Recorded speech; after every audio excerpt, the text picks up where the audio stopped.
നമ്മുടെ ശരീരത്തിലെ ഏറ്റവും അധികം പണിയെടുക്കുന്ന ഒരാളാണ് കരൾ. എന്നാൽ അതിന് ഏറ്റവും കൂടുതൽ റീജനറേഷൻ കപ്പാസിറ്റി ഉണ്ട്. ഒരു പീസ് അതിൽ നിന്ന് പോയി കഴിഞ്ഞാലും ദെൻ അഗെയിൻ അത് ഡെവലപ്പ് ചെയ്യാനുള്ള ഒരു കപ്പാസിറ്റി അതിനുണ്ട്. പല രീതിയിലുള്ള ധർമ്മങ്ങൾ അത് ചെയ്യുന്നുണ്ട്. നമ്മുടെ ശരീരത്തിലെ കാർബോഹൈഡ്രേറ്റ്സ് അന്നജത്തിനെ മെറ്റബോളൈസ് ചെയ്യുന്നു.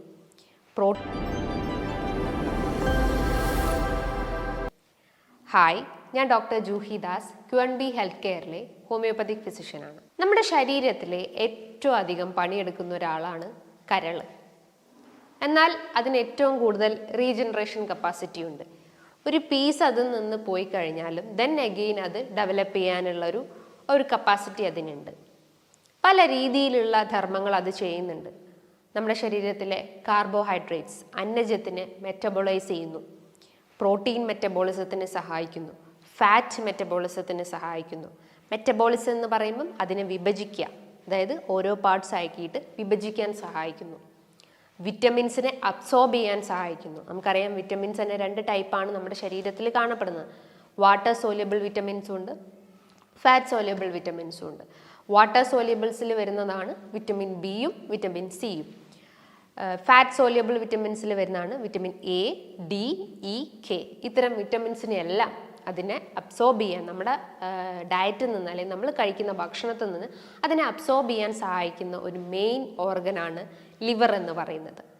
അപ്പോൾ ഈ ലിവർ തകരാറിലാവുക എന്ന് പറയുമ്പം നമുക്ക് ഒരുപാട് ലക്ഷണങ്ങൾ നമ്മുടെ ശരീരം കാണിച്ചു തരും. ഇനീഷ്യലി ഒന്നും കാണിക്കില്ല. ഒരു സ്റ്റേജ് കഴിഞ്ഞാൽ ഒരു ഗ്രേഡ് 2, 3 ഒക്കെ എത്തിക്കഴിഞ്ഞാലാണ് അതിൻ്റെ സിംറ്റംസ് കുറച്ചുകൂടി ഒന്ന് പ്രോമിനൻ്റ് ആവുക. അപ്പോഴാണ് നമ്മൾ പോയിട്ട് അൺനെസസറി ആയിട്ടോ അല്ലെങ്കിൽ ചിലപ്പോൾ ഒരു ഡോക്ടർ പറഞ്ഞിട്ടൊക്കെ ആയിരിക്കാം നമ്മളൊന്ന് സ്കാൻ ചെയ്യുന്നത്. അപ്പോൾ നമുക്ക് മനസ്സിലാക്കാം നമ്മുടെ ലിവർ എത്രത്തോളം അഫക്റ്റഡ് ആണെന്ന്. നിങ്ങളൊരു കരൾ രോഗിയാണെന്ന് നിങ്ങളുടെ ശരീരം തന്നെ കാണിച്ചു തരുന്ന മെയിൻ ലക്ഷണങ്ങളൊന്ന് നോക്കാം. പ്രധാനമായിട്ടും ദഹന സംബന്ധമായിട്ടുള്ള ബുദ്ധിമുട്ടുകൾ ഉണ്ടാവുന്നു. ഒരു ഫുഡ് കഴിക്കുമ്പം തന്നെ ഓക്കാനിക്കാൻ വരിക, ഛർദ്ദിക്കാൻ വരിക. ഫുഡ് അവിടെ എത്തുമ്പം തന്നെ വയറിനൊരു വീങ്ങൽ അല്ലെങ്കിൽ ഒരു വയർ വീർത്ത് വരിക, ഒരു ബലൂണൊക്കെ നിറച്ച് വെച്ചൊരു ഫീലിംഗ് ഉണ്ടാവുന്നു. വയറിങ്ങനെ വീർത്തിരിക്കുന്ന ഒരവസ്ഥ ഉണ്ടാകുന്നു. പിന്നെ ഒട്ടും ഫുഡ് കഴിക്കാൻ പറ്റാത്തൊരവസ്ഥ വരുന്നു. അതേപോലെ മലബന്ധം ഉണ്ടാവുന്നു. ഫൈബർ കണ്ടന്റ് ശരീരത്തിൽ കുറഞ്ഞു കഴിഞ്ഞാൽ മലബന്ധം ഉണ്ടാവും എന്ന് പറഞ്ഞു. അതോടൊപ്പം തന്നെ ഈ ഒരു ലിവർ പ്രശ്നങ്ങൾ ഉണ്ടെങ്കിൽ, നിങ്ങളുടെ കരൾ ഡാമേജ്ഡ് ആയിട്ടുണ്ടെങ്കിലും ദഹനം കറക്റ്റ് ആവില്ല. അതിൻ്റെ ഭാഗമായിട്ടും നിങ്ങൾക്ക് ഹാർഡ് സ്റ്റൂൾസ് അല്ലെങ്കിൽ മലം കട്ടിയായി പോകുന്ന ഒരവസ്ഥ ഉണ്ടാവുന്നു. ഇനിയിപ്പം വേദനകൾ ചിലരെ പറയാറുണ്ട്. വേദന വളരെ റെയറാണ്. ഒരു റൈറ്റ് സൈഡിലൊക്കെ ആയിട്ട് ഒരു നേരിയൊരു വേദന, വരിയലിൻ്റെ താഴെയൊക്കെ ആയിട്ടൊരു വേദന ഫീൽ ചെയ്യുന്നു. അവരൊരു ബോഡി സ്ട്രക്ചർ നോക്കുകയാണെങ്കിൽ കൈ കാലുകളൊക്കെ നല്ല മെലിഞ്ഞിരിക്കും. പക്ഷേ വയറ് നോക്കുകയാണെങ്കിൽ ഒരു ചാടിയ വയറ് അല്ലെങ്കിൽ കുട വയറ് പോലെയായിരിക്കും. അപ്പം നമ്മൾ എന്ത് ചെയ്യണം? ആദ്യം തന്നെ പോയിട്ട് സ്കാൻ ചെയ്യണം. സ്കാൻ ചെയ്ത് കഴിഞ്ഞാൽ സിറോസിസ് ആണോ എന്ന് മനസ്സിലാക്കാൻ പറ്റും. സിറോസിസ് എന്ന് പറയുമ്പോൾ എന്താണ്? നമ്മുടെ ലിവറിൻ്റെ ഫങ്ഷൻ കംപ്ലീറ്റ് ആയിട്ട് ഡാമേജ് ആയിട്ടുണ്ട്.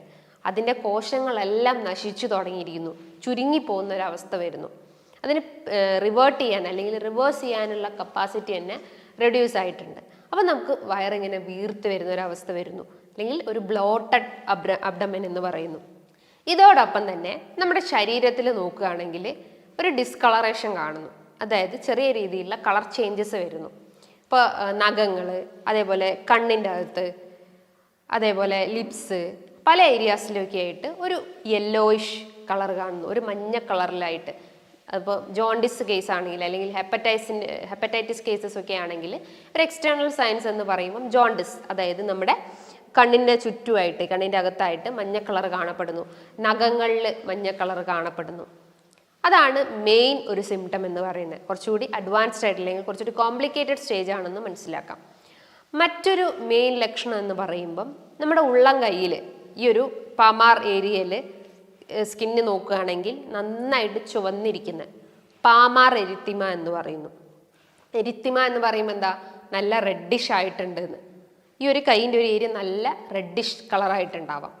അതേപോലെ ചില ആളുകൾ പറയും ഈ ചിലന്തി വല പോലെ തന്നെ ഇങ്ങനെ സിരകളെല്ലാം കൂട്ടുകൂടി കിടക്കുന്നു. ഇങ്ങനെ ഒരു 8 കാലിൻ്റെ ആകൃതിയിൽ സിരകൾ ഇങ്ങനെ കെട്ടിപിടഞ്ഞ് കിടക്കുന്നു. അതിനാണ് സ്പൈഡർ വെയിൻസ് എന്ന് പറയുന്നത്. അത് നമ്മൾ വെരിക്കോസ് വെയിൻസിൻ്റെ കേസസിലായാലും നമുക്ക് കാണപ്പെടാം. അതോടൊപ്പം തന്നെ നമുക്ക് ക്ഷീണം തോന്നുക, കർശനമായിട്ടുള്ളൊരു ക്ഷീണം ഫീൽ ചെയ്യുക. മെൻ്റലി ആയാലും ഫിസിക്കലി ആയാലും ഒട്ടും ഒരു ഉന്മേഷം ഉണ്ടാവില്ല. ഒരു കാര്യം ചെയ്യാൻ തുടങ്ങിക്കഴിഞ്ഞാൽ ക്ഷീണം, കിടക്കണം എന്നുള്ളൊരു തോന്നൽ, എന്തെങ്കിലും ഒരു കാര്യങ്ങൾ ചെയ്ത് തുടങ്ങി കംപ്ലീറ്റ് ചെയ്യുമ്പോഴേക്കും തന്നെ ക്ഷീണം ഫീൽ ചെയ്യുക. ഡേയും നൈറ്റും എപ്പോഴും ഉറങ്ങണം എന്നുള്ളൊരു ചാൻസസ് വരിക. ഇനിയിപ്പോൾ വെയിറ്റ് നോക്കുകയാണെങ്കിൽ എന്താ, വെയിറ്റ് കുറഞ്ഞു പോകുന്നൊരു അവസ്ഥകൾ വരുന്നു. ഞാൻ പറഞ്ഞു നമ്മുടെ ശരീരത്തിലെ കരളാണ് നമ്മുടെ ശരീരത്തിലെ ഫാറ്റ് മെറ്റബോളിസത്തിന് സഹായിക്കുന്നത്. അതായത് നമ്മുടെ LDL കൊളസ്ട്രോള്, ബാഡ് കൊളസ്ട്രോള്, അല്ലെങ്കിൽ HDL കൊളസ്ട്രോള്, ടോട്ടൽ കൊളസ്ട്രോളിന് ഇതിനെല്ലാം ഒന്ന് ബാലൻസ് ചെയ്ത് കൊണ്ടുവന്ന് നമ്മുടെ ലിവറാണ്. അപ്പം നമ്മുടെ ശരീരത്തിൽ LDL കൊളസ്ട്രോൾ കൂടിക്കഴിഞ്ഞാൽ ഒരു എക്സ്റ്റേണൽ സയൻസ് കാണിക്കും. അതായത് ലിവർ ഡാമേജ്ഡ് ആയിട്ടെന്ന് കാണിക്കുന്ന ഒരു എക്സ്റ്റേണൽ സയൻസ്. നമ്മുടെ കണ്ണിൻ്റെയും അതേപോലെ തന്നെ നോസിൻ്റെയും ജംഗ്ഷനിലായിട്ട് ഒരു യെല്ലോയിഷ് പിഗ്മെൻറ്റേഷൻ അല്ലെങ്കിൽ ഒരു യെല്ലോയിഷ് കളറായിട്ടുള്ള ഒരു ഗ്രോത്ത് ഡെവലപ്പ് ചെയ്യും. അതിനാണ് സാന്തലിസ്മ എന്ന് പറയുന്നത്. അതേപോലെ തന്നെ മോണകൾ നോക്കുകയാണെങ്കിൽ രക്തം വരും. ചില ആളുകൾ വിചാരിക്കും ബ്രഷ് കുത്തിപ്പോയതായിരിക്കാം, അത് നാളെ മറ്റന്നാളായിട്ട് മാറും. പക്ഷെ അതല്ല. അതിൻ്റെ ഒരു കാരണം എന്ന് പറയുമ്പോൾ എന്താണ്, നിങ്ങളുടെ ശരീരത്തിൽ വിറ്റമിൻ സി കുറഞ്ഞിട്ടുണ്ട്. വിറ്റമിൻ സി കുറയാനുള്ള കാരണം എന്താ, നിങ്ങളുടെ ലിവർ ഡാമേജ്ഡ് ആയിട്ടുണ്ടാവാം. അതായത് കൃത്യമായിട്ട് വിറ്റമിൻ വലിച്ചെടുക്കുന്നില്ല നമ്മുടെ ശരീരത്തിൽ നിന്ന്. അപ്പോൾ വിറ്റമിൻ സി കുറഞ്ഞു കഴിഞ്ഞാൽ ഈ ഗം ബ്ലീഡിങ് ഉണ്ടാവുന്നു. അപ്പോൾ വിറ്റമിൻ സി ബൂസ്റ്റപ്പ് ചെയ്യുന്ന ഭക്ഷണങ്ങൾ എടുക്കാൻ ശ്രമിക്കാം. വിറ്റമിൻ സി അടങ്ങിയിട്ടുള്ള ഭക്ഷണങ്ങൾ എന്താ, ഏറ്റവും വലിയൊരു ഇൻഗ്രീഡിയൻ്റ് ആണ് നെല്ലിക്ക. അതേപോലെ ബെറീസ്, ബ്ലൂബെറി, സ്ട്രാൻബെറി, അതേപോലെ തന്നെ സ്ട്രോബെറി പോലത്തെ ഇത്തരം ബെറീസ് നിങ്ങളുടെ ഡയറ്റിൽ ഉൾപ്പെടുത്താൻ ശ്രമിക്കാം. ഈ ഒരു ലക്ഷണങ്ങൾ, ഇത്തരം ലക്ഷണങ്ങളാണ് ഈ ഒരു നിങ്ങളുടെ ലിവർ എത്രത്തോളം ഡാമേജ്ഡ് ആയിട്ടുണ്ടെന്ന് കാണിക്കുന്നത്. അപ്പോൾ ഇതിന് നിങ്ങൾ ആദ്യം തന്നെ ഒരു ബ്ലഡ് ടെസ്റ്റ് ചെയ്യുക. ബ്ലഡ് ടെസ്റ്റ് എന്ന് പറയുമ്പോൾ എന്താണ്, ലിവർ ഫങ്ഷൻ ടെസ്റ്റ്. അതിൻ്റെ അകത്ത് SGOT, SGPT വാല്യൂസ് നോക്കുക. സെറം ഗ്ലൂട്ടാമേറ്റ് ഓക്സാലോ ട്രാൻസ്ഫറേസ് ഏസ് എന്ന് പറയുമ്പോൾ എന്താണ്, അതൊരു എൻസൈംസ് ആണ്, ലിവർ ഉൽപ്പാദിപ്പിക്കുന്ന എൻസൈംസ് ആണ്. SGPT എന്ന് പറയുമ്പോൾ സെറം ഗ്ലൂട്ടാമേറ്റ് പൈറുവേറ്റ് ട്രാൻസമിനേസ്, അതും ഒരു എൻസൈംസ് ആണ്, ലിവർ ഉണ്ടാക്കുന്ന ഒരു എൻസൈംസ് ആണ്.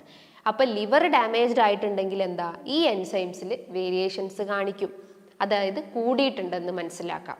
അതേപോലെ തന്നെ ബിലിറൂബിൻ്റെ വാല്യൂ നോക്കണം. ബിലിറൂബിൻ കൂടിയ കണ്ടീഷൻസ് എന്താണ്, ഹെപ്പറ്റൈറ്റിസ് കേസസ്. ഈ ലിവറിനെ പല കാരണങ്ങൾ കൊണ്ടും അത് ഡാമേജ് ആവാം, ലിവർ ഡാമേജ് ആവാം. ഒന്നാമത്തെ ഒരു കാരണം എന്ന് പറയുന്നത് viral infections, hepatitis B, hepatitis C പോലത്തെ എന്തെങ്കിലും ഒരു ഇൻഫെക്ഷൻസ്, വൈറൽ ഇൻഫെക്ഷൻസ് നിങ്ങളുടെ കരളിനെ ബാധിച്ചിട്ടുണ്ടെങ്കിൽ അത് മൂലവും ഇത്തരം പ്രശ്നങ്ങൾ കാണിക്കാം. അതേപോലെ നിങ്ങൾ കണ്ടിന്യൂസ് ആയിട്ട് ഒരു ആൽക്കഹോളിക് അഡിക്റ്റ് ആണെങ്കിൽ, കാലങ്ങളായിട്ട് നിങ്ങൾ മദ്യപിക്കുന്ന ആളുകളാണെങ്കിലും അതിൻ്റെ ഭാഗമായിട്ടും നിങ്ങൾക്ക് പ്രശ്നങ്ങൾ രൂപപ്പെടാം. നമുക്കറിയാം ഏറ്റവും അധികം ഒരു 60% ആളുകളിലും കാണപ്പെടുന്ന ഒന്നാണ് ഫാറ്റി ലിവർ എന്ന പ്രശ്നം. ഫാറ്റി ലിവർ എന്ന് പറയുമ്പോൾ എന്താ, ലിവറിന് ചുറ്റും കംപ്ലീറ്റ് ആയിട്ട് ഒരു കൂട് പോലെ കൊഴുപ്പടിഞ്ഞിട്ടുണ്ട്. അത് തന്നെ ഒത്തിരി സ്റ്റേജസ് ഉണ്ട്. ഗ്രേഡ് 1, 2, 3, 4. ഗ്രേഡ് 1 എന്ന് പറയുമ്പോൾ ഒരു മിതമായ രീതിയിൽ, ഒരു ചെറിയ രീതിയിൽ കൊഴുപ്പാണ്. അത് ചിലപ്പോൾ നമുക്കൊരു ഡയറ്റ് എടുത്താലോ ഒരു വർക്കൗട്ടൊക്കെ ചെയ്ത് കഴിഞ്ഞാൽ നമുക്ക് കുറയ്ക്കാൻ പറ്റുന്നതാണ്. ഒരു 8% കൊഴുപ്പ് ഇങ്ങനെ അടിഞ്ഞുകൂടി കിടക്കുന്നു.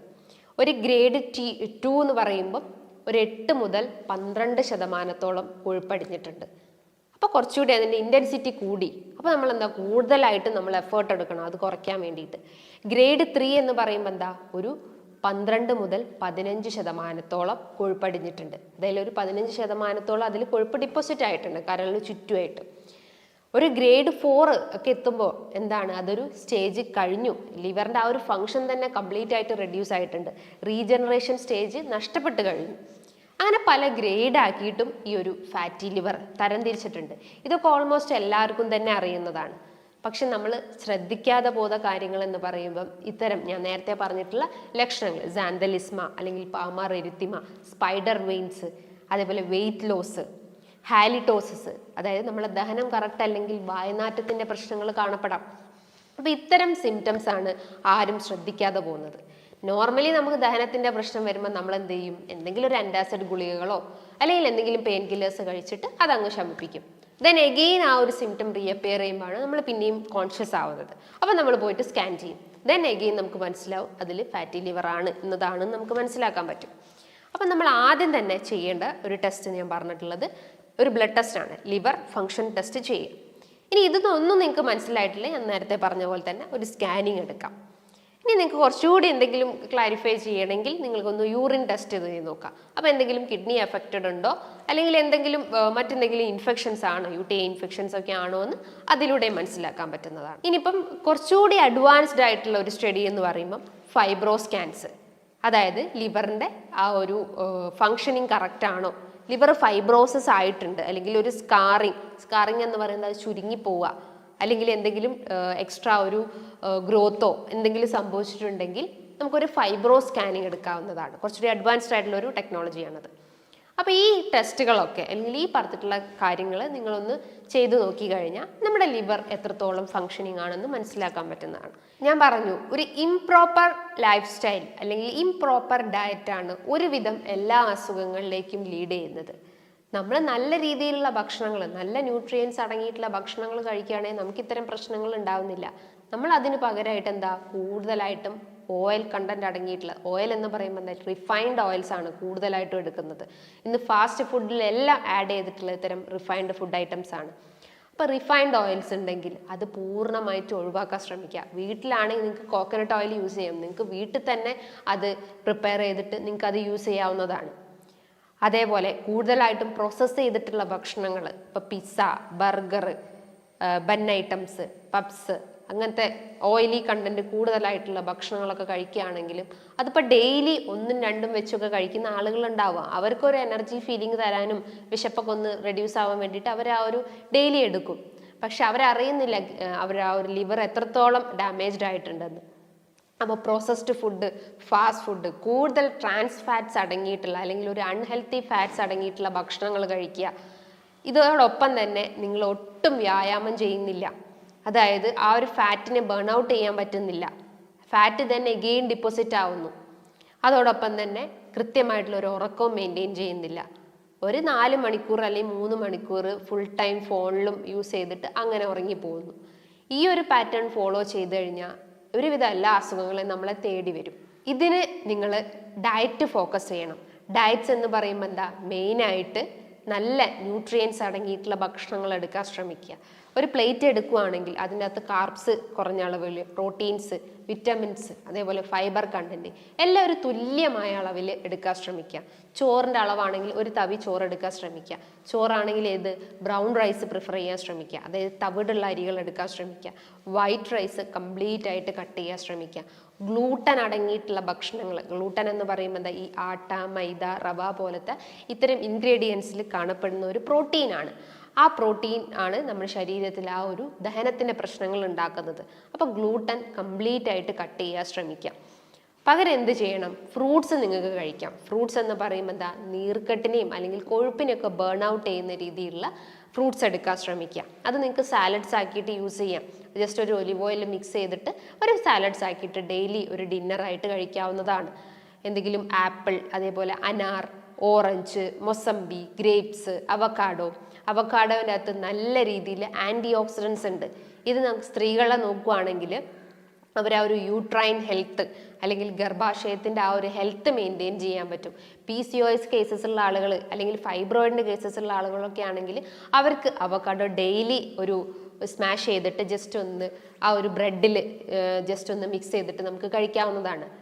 ബ്രെഡ് യൂസ് ചെയ്യുകയാണെങ്കിൽ തന്നെ വീറ്റ് ബ്രെഡ് യൂസ് ചെയ്യാൻ ശ്രമിക്കാം. അതോടൊപ്പം തന്നെ നിങ്ങളുടെ ഡയറ്റിൽ വെജിറ്റബിൾസ് നന്നായിട്ട് പ്രിഫർ ചെയ്യാൻ ശ്രമിക്കുക. വെജിറ്റബിൾസ് എന്ന് പറയുമ്പോൾ എന്താ, cruciferous vegetables, broccoli, cauliflower, cabbage പോലത്തെ ആൻറ്റി ഓക്സിഡൻസ് അടങ്ങിയിട്ടുള്ള വെജിറ്റബിൾസ് നിങ്ങൾ യൂസ് ചെയ്യാൻ ശ്രമിക്കുക. ഇതോടൊപ്പം തന്നെ നീർക്കെട്ടിനെ കുറയ്ക്കുന്ന ചെറിയ ചെറിയ ഇൻഗ്രീഡിയൻസ്, ഗാർലിക്, അതുപോലെ പെപ്പർ, മഞ്ഞൾ, ഇതൊക്കെ നല്ലപോലെ ഡയറ്റിൽ ഉൾപ്പെടുത്താൻ ശ്രമിക്കുക. ജസ്റ്റ് ഒരു ഹണി മിക്സ് ചെയ്തിട്ട്, ജസ്റ്റ് ഒരു ഗാർലിക്കിൽ കുറച്ച് ഹണിയൊക്കെ മിക്സ് ചെയ്ത് കഴിഞ്ഞാൽ നമ്മൾ ആ ഒരു നീർക്കെട്ടിനെ കംപ്ലീറ്റ് ആയിട്ട് നമുക്ക് റെഡ്യൂസ് ചെയ്യാൻ പറ്റുന്നതാണ്. ഇതോടൊപ്പം തന്നെ ചെറിയ മത്സ്യങ്ങൾ എടുക്കാം. ചെറിയ മത്സ്യങ്ങൾ എന്ന് പറയുമ്പോൾ നല്ല രീതിയിൽ omega-3 ഫാറ്റി ആസിഡ്സ് ഉണ്ട്, അതേപോലെ തന്നെ ആൻറ്റി ഓക്സിഡൻസ് അടങ്ങിയിട്ടുള്ളതാണ്. അത് നമുക്ക് ഡെയിലി ഭക്ഷണത്തിൽ ഉൾപ്പെടുത്താം. റെഡ് മീറ്റിൻ്റെ അളവ് കംപ്ലീറ്റ് ആയിട്ട് കട്ട് ചെയ്യാൻ ശ്രമിക്കുക. പകരം നിങ്ങൾക്ക് ചിക്കൻ ഐറ്റംസ് എടുക്കാം. ചിക്കൻ എന്ന് പറയുമ്പോൾ ലീൻ പ്രോട്ടീൻസ് അടങ്ങിയിട്ടുള്ള ചിക്കൻസ് എടുക്കാം. ബ്രോയിലർ ചിക്കൻസിന് പകരം ലെഗോൺ ചിക്കൻസ് യൂസ് ചെയ്യാവുന്നതാണ്. ഇതോടൊപ്പം തന്നെ ഒരു ഹൈഡ്രേഷൻ മെയിൻറ്റെയിൻ ചെയ്യാൻ ശ്രമിക്കുക. ബോഡി എപ്പോഴും നമ്മുടെ ആ ഒരു വാട്ടർ ലെവൽ മെയിൻറ്റെയിൻ ചെയ്യാൻ ശ്രമിക്കുക. ഡെയിലി ഒരു 10 to 12 ഗ്ലാസ് വെള്ളം കുടിക്കാൻ ശ്രമിക്കുക. എക്സസൈസ് ഇതോടൊപ്പം മെയിൻറ്റെയിൻ ചെയ്യാൻ ശ്രമിക്കുക. ഒരു നടത്തോ ഒരു ഓട്ടോ അല്ലെങ്കിൽ ഒരു സ്കിപ്പിങ്ങോ ഡെയിലി രാവിലെയും വൈകിട്ടും ആയിട്ട് ചെയ്യാൻ ശ്രമിക്കുക. അതേപോലെ ഉറക്കം എല്ലാത്തിൻ്റെ അടിസ്ഥാനമാണ്. ഒരു 7 മണിക്കൂർ അല്ലെങ്കിൽ ഒരു 8 മണിക്കൂർ നല്ല പോലെ ഒരു ഡീപ്പ് സ്ലീപ്പിലേക്ക് നിങ്ങൾ ആ ഒരു ഇത് ഫോക്കസ് ചെയ്യാൻ ശ്രമിക്കുക. രാത്രി കാലങ്ങളിൽ നിങ്ങൾ യൂസ് ചെയ്യുന്ന മൊബൈൽ ഫോൺസും കമ്പ്യൂട്ടേഴ്സും ലാപ്ടോപ്സും ഒക്കെ ഉണ്ടെങ്കിൽ ആ ഒരു ശീലം കംപ്ലീറ്റ് ആയിട്ട് അവോയ്ഡ് ചെയ്ത് കൊണ്ടുവരാൻ ശ്രമിക്കുക. മൈൻഡ് എപ്പോഴും റിലാക്സ് ചെയ്യാൻ ശ്രമിക്കുക. അതായത് എന്തെങ്കിലും പുസ്തകങ്ങൾ വായിച്ചിട്ടോ പാട്ടുകൾ കേട്ടിട്ടോ എന്തെങ്കിലും ഒരു ഗുഡ് ക്വാളിറ്റി എപ്പോഴും മെയിൻറ്റെയിൻ ചെയ്യാൻ ശ്രമിക്കുക. നമ്മളെ ക്വാളിറ്റി ഓഫ് ലൈഫ് ഇമ്പ്രൂവ് ചെയ്യാൻ ശ്രമിക്കുക. ഭക്ഷണത്തിൻ്റെ ക്വാണ്ടിറ്റി കുറച്ചിട്ട് നമ്മുടെ ക്വാളിറ്റി ഇമ്പ്രൂവ് ചെയ്യാൻ ശ്രമിക്കുക. ന്യൂട്രിയൻസും അതേപോലെ വിറ്റമിൻസും എല്ലാം അടങ്ങിയിട്ടുള്ള ഡയറ്റ് ഫോളോ ചെയ്യാൻ ശ്രമിക്കുക. ഈ കാര്യങ്ങൾ നിങ്ങൾ കൃത്യമായിട്ട് നിങ്ങളുടെ ലൈഫിൽ ഉൾപ്പെടുത്തി കഴിഞ്ഞാൽ നമുക്ക് ഇത്തരം കരൾ രോഗങ്ങൾ കംപ്ലീറ്റ് ആയിട്ട് നമുക്ക് റെഡ്യൂസ് ചെയ്യാൻ പറ്റുന്നതാണ്. ഫാറ്റി ലിവർ ആവട്ടെ, സിറോസിസ് പ്രശ്നങ്ങളൊക്കെ ആവട്ടെ, ഇത് തുടക്കത്തിൽ തന്നെ നമ്മൾ ഇത്തരം കാര്യങ്ങൾ ശ്രദ്ധിച്ചു കഴിഞ്ഞാൽ നമ്മൾ ആ ഹെൽത്ത് നമുക്ക് മെയിൻറ്റെയിൻ ചെയ്യാൻ പറ്റുന്നതാണ്. നല്ലൊരു ഹെൽത്ത് ടോപ്പിക്കുമായി വീണ്ടും കാണാം. Thank you.